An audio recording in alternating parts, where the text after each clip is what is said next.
তাকে স্নু পয়জনিংয়ের মাধ্যমে তার জীবনটাকে নষ্ট করার জন্য ফ্যাসিস্ট সরকার যা যা করা দরকার তার সকলই করেছে। তা আজকে যে অসুস্থ আপনার এটা আমি মনে করি আপনার জেলখানায় খাবারের সাথে এই হাসিনা খাবারের সাথেও অনেক কেমিক্যাল খাওয়াইছে, এটা আমার ব্যক্তিগত ধারণা।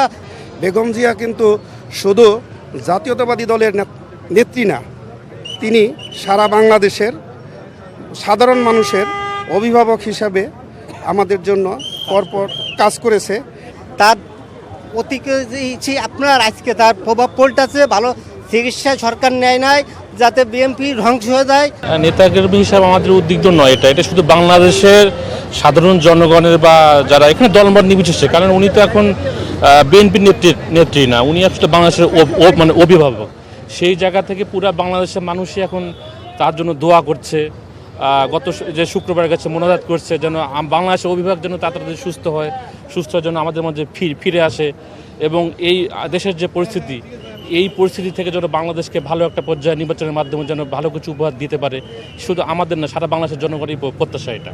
18 দিকে উনি যে অসুস্থ হয়ে পড়েছেন, ওনাকে তেমন চিকিৎসাও করা হয় নাই।